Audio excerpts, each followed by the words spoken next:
Hello, I am welcome back. एक बार फिर हाजिर हूँ मैं आप लोगों के लिए। आपका जो फर्स्ट चैप्टर यानी कि 100 मार्क्स का इंग्लिश का फर्स्ट चैप्टर पोएट्री का sweetest love I do not go, उसके एक्सप्लेनेशन के साथ। डियर स्टूडेंट, मैंने इस वीडियो में sweetest love I do not go का लाइन बाय लाइन एक्सप्लेनेशन किया है हिंदी में। आप अगर इस वीडियो को शुरू से लास्ट तक देखेंगे तो आपको अंदाज़ा हो जाएगा कि मैंने इसको बहुत अच्छे तरह से एक्सप्लेन किया है। यकीन माने, अगर आप इस वीडियो को पूरा देखेंगे तो फिर आपको ये कहीं और कभी पढ़ने का ज़रूरत नहीं पड़ेगा। चलिए स्टार्ट करते हैं। एक एक वर्ड का मैंने हिंदी मीनिंग बताया है और इसका जो एक्चुअल मीनिंग है, एक्चुअल मीनिंग बताने की कोशिश किया है मैंने कि पोएट यहाँ पर बोलना क्या चाहता है। चलिए इस वीडियो को स्टार्ट करते हैं, लेकिन उससे पहले मेरी आपसे एक रिक्वेस्ट है कि अगर अभी तक आपने हमारी चैनल को सब्सक्राइब नहीं किए हैं तो सब्सक्राइब कर दें और बेल आइकन प्रेस कर दें ताकि अगली वीडियो की नोटिफिकेशन सबसे पहले आपको मिल सके। आपका ये पहला स्टेंजा है। इस पहले स्टेंजे में पोएट ये कहना चाहता है, द पोएट वंस टू से। एक्चुअली पोएट जो है अपनी प्रेमिका से दूर जा रहा है, बिलव से दूर जा रहा है। और इस पोएम में पूछा जाए कि बिलव कौन है, तो कहना है कि खुद यानी उनकी वाइफ है जिनका नाम अनमोल है। तो पोएट जो है दूर जा रहा है, इसी वजह से जो उनकी बिलव्ड वो काफ़ी गमगीन है, तो वह उसे समझाने की कोशिश करता है कि sweetest love I do not go, मतलब ए मेरी प्रेमिका जो सबसे स्वीटेस्ट, इट मीन्स सबसे ज़्यादा प्यारी प्रेमिका, आई डू नॉट गो यानी मैं दूर नहीं जा रहा।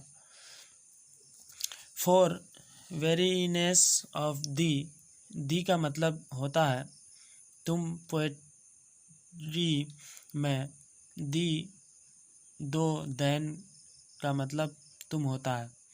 हालांकि पोएट जा भी रहे हैं लेकिन फिर भी वो कह रहे हैं कि मैं नहीं जा रहा। इस सिचुएशन को हम जो कहते हैं कि पोएट यहाँ पे डोज करने की कोशिश कर रहा है, मतलब अपने बिलव्ड को, अपने प्रेमिका को वो इन शब्दों में कह रहे हैं कि देखो मैं जा रहा हूँ, तुम ये मत समझना कि मैं इस वजह से जा रहा हूँ। फॉर वेरीनेस ऑफ दी कि मैं तुम से ऊब गया हूँ। नोर इन द होप यानी नोर का मतलब होता है ना तो, इन होप ना तो मुझे आशा है, द वर्ल्ड के ये जो दुनिया है, can Sao A fitter love for me ये मुझसे सच्ची मोहब्बत कर सकते हैं।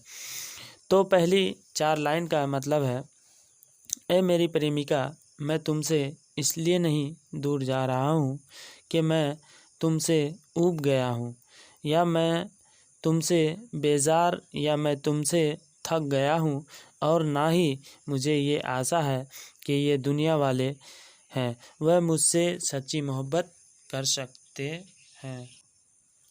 आगे कहता है पोएट, बट सिंस डैट आई लेकिन चूँकि मुझे मस्ट डाई एट लास्ट एक ना एक दिन इस दुनिया से चले जाना है। टिट्स बेस्ट, चलो ये बात अच्छी है, ये बात बेहतर है। To use myself in jest कि मैं अपने आप को थोड़ा बहुत मजाक में ही तुम्हारे सामने रिप्रेजेंट कर लूँ कि मैं तुमसे थोड़ी देर के लिए दूर हो जाऊँ। Thus befriend death to die, कम से कम झूठी मौत मरूँ। झूठी मौत मरने का यहाँ पर यह सेंस है। एक बात बताओ कि जब कोई बंदा परमानेंटली यहाँ से चला जाता है इस दुनिया से, तो रोते हैं इस दुनिया से चला जाता है तो क्या करते हैं, रोते हैं लोग। और पोएट यहाँ परमानेंटली नहीं जा रहे हैं, थोड़ी देर के लिए जा रहे हैं। तो यहाँ पे जो उनकी वाइफ है बिलव्ड, वो रो रही है, तो इस वजह से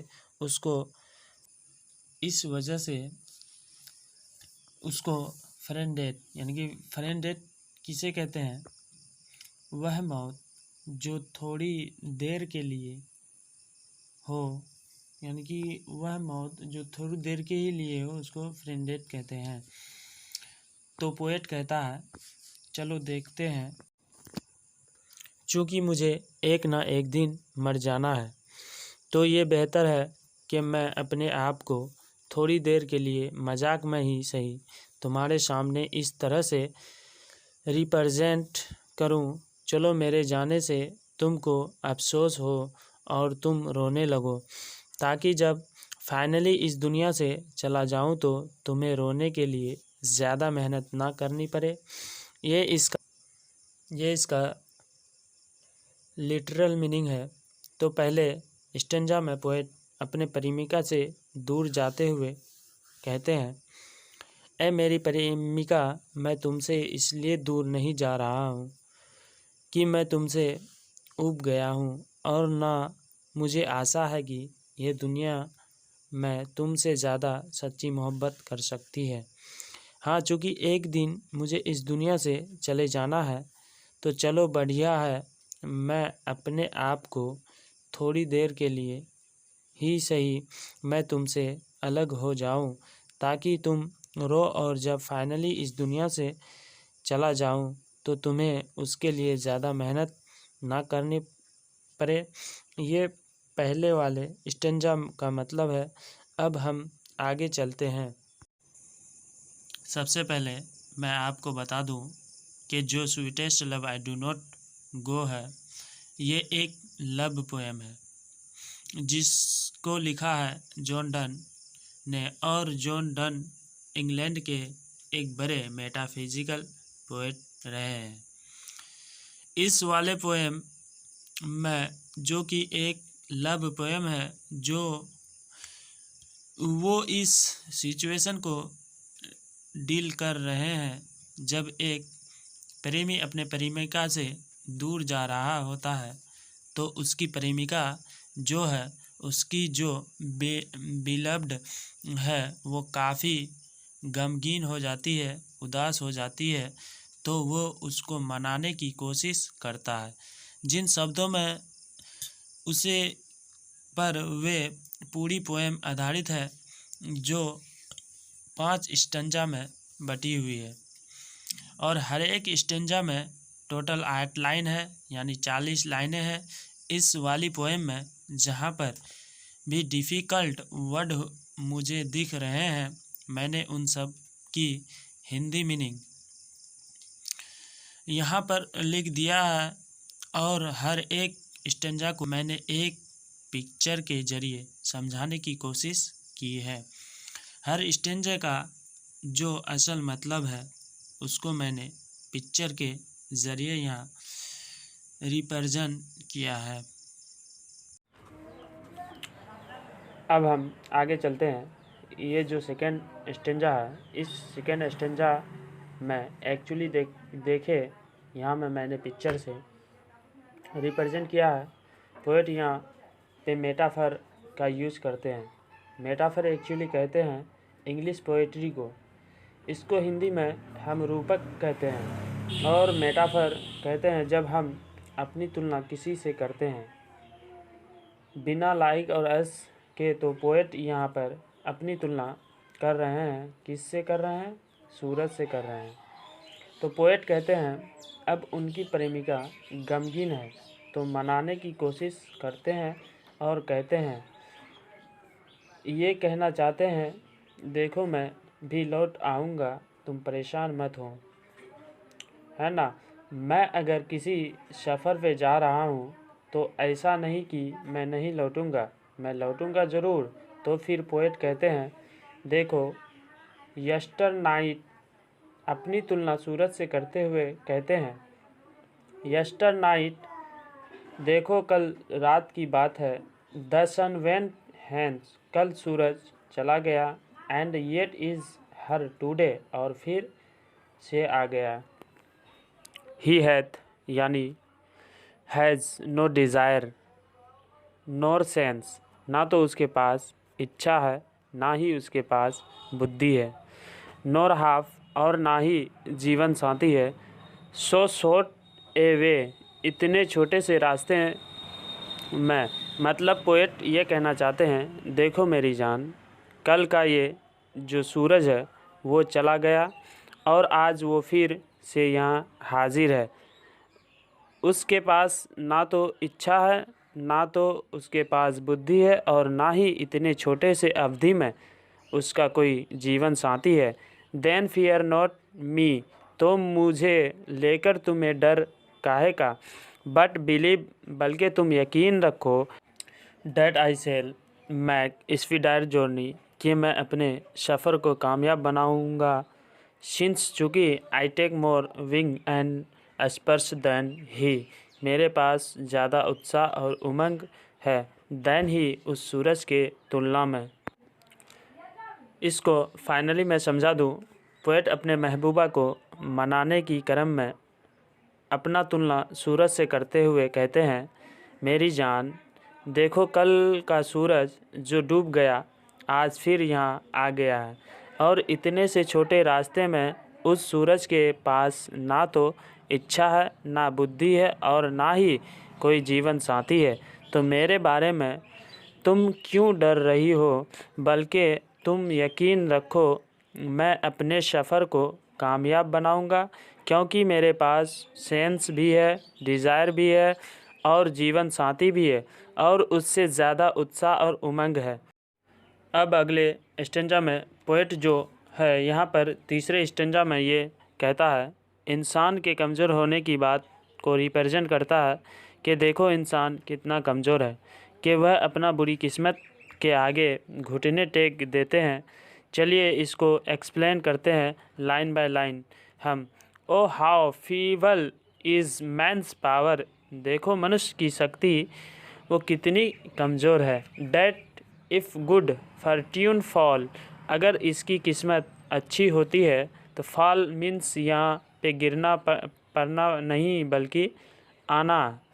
can not add another hour, तो अपनी ज़िंदगी में गुज़रे हुए जो लम्हे हैं उनको वापस नहीं ला सकता।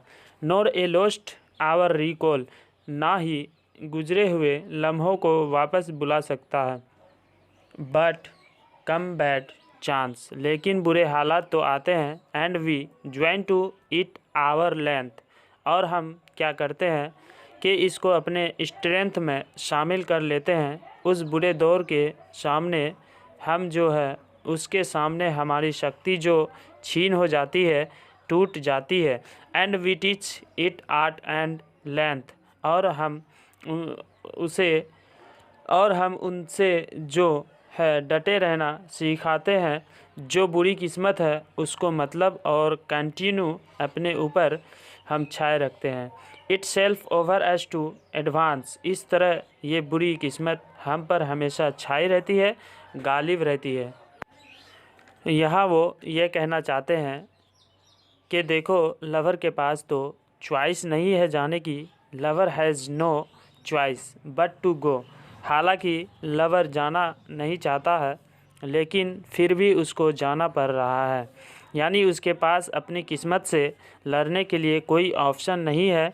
पोएट यहाँ पे फाइनली ये कहना चाहते हैं कि देखो इंसान कितना कमज़ोर है कि अगर उसके किस्मत अच्छी होती है तो उसके शाम अपने ज़िंदगी में अगले अच्छे लम्हे को जोड़ नहीं सकता है।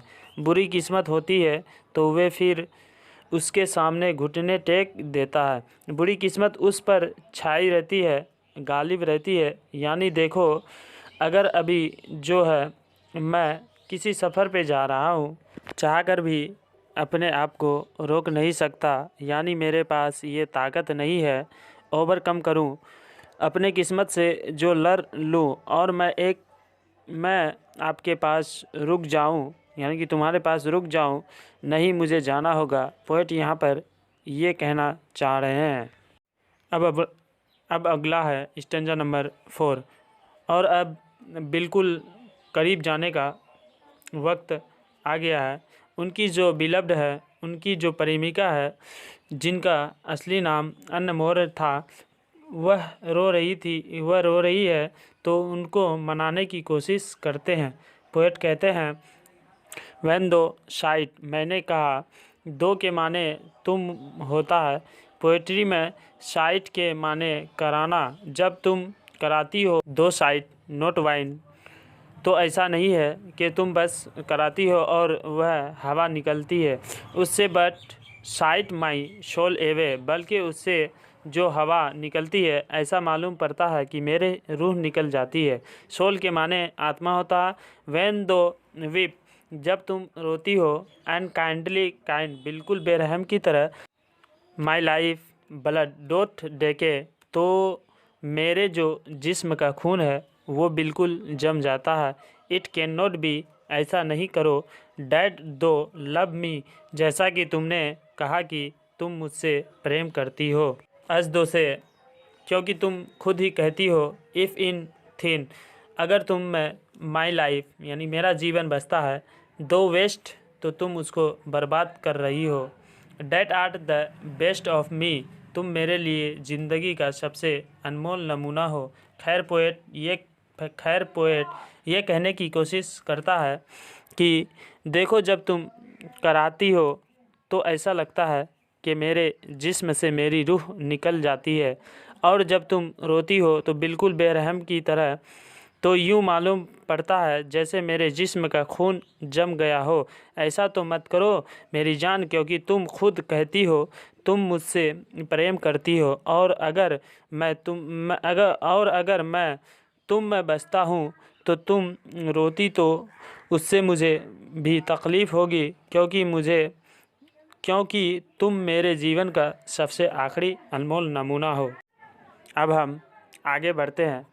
ये पार्ट एवे यानी जुदा होने का बिल्कुल टाइम है। तो फाइनली वो पोएट जा रहे हैं और इन बेडज में उनको जो कंजोल करते हैं, कंजोल यानी दिलासा देना। Let not thy divining heart, कि तुम अपने पवित्र दिल में ना आने दो। Forethink me any ill, मेरे बारे में कुछ भी पहले से बुरा मत सोचो। डेस्टिंग में टेक डाई पार्ट, क्योंकि किस्मत अपना रोल प्ले करती है। एंड में डाई फियर फुलफिल, और हो सकता है कि तुम में जो डर है वो सच हो जाए। इस डाई का मतलब है तुम। बट थिंक डैट वी, बल्कि ऐसा सोचो कि हम लोग, जब कभी तुम्हें मेरी याद आए तो ऐसा सोचो कि हम लोग are but turned aside to sleep, एक दूसरे के विपरीत उलट लेटे हुए हैं बिस्तर पर। दे हु वन एनोदर कीप, वैसे भी वह लोग जो एक दूसरे के लिए जीते मरते हैं। ए लाइव यानी कि जिंदा रहते हैं हमेशा। नेवर पार्टेड भी, कभी जुदा नहीं होते हैं। फाइनली, इसका मतलब है, मैं आपको समझा दूं। पोएट जाते हुए अपने महबूबा को इन शब्दों में मनाते हैं और कहते हैं, तुम अपने दिल में बुरे ख्यालात सोचना छोड़ दो। इस सफ़र के बारे में कुछ बुरा पहले से मत सोचो कि मुझे कुछ हो जाए, क्योंकि कभी कभी ऐसा होता है कि हम जो सोचते हैं वह सच हो ही जाता है। इसकी बजाय तुम ऐसा सोचो कि जब कभी तुम्हें मेरी याद आए तो महसूस करना मैं तुम्हारे साथ तुम्हारे बिस्तर पर लेटा हुआ हूँ। बस ऐसा है कि हम दोनों एक दूसरे के विपरीत हैं, यानी ऐसा कि दो बंदा बेड पर लेटा हुआ होता है और एक दूसरे के ओपोजिट रहता है, तो देखता नहीं एक दूसरे को। ऐसा कहने की कोशिश कर रहा है पोएट कि तुम कल्पना करो, अमेजिंग करो, हम बेड पे हैं, एक दूसरे के विपरीत हैं। इस तरह से मेरे ना रहने पर भी तुम्हें मेरे रहने का एहसास होता रहेगा। वैसे भी जो लोग एक दूसरे के लिए जीते हैं और मरते हैं वो हमेशा जिंदा रहते हैं, कभी जुदा नहीं होते हैं। That's all friends, thank you very much. आपको मेरे इस वीडियो को देखने के लिए बहुत शुक्रिया। मैं उम्मीद करता हूँ कि वीडियो आपको पसंद आई होगी। आप अपने दोस्तों को ज़्यादा से ज़्यादा शेयर करें। बहुत जल्द मैं अपने अगली वीडियो लेकर आ रहा हूँ।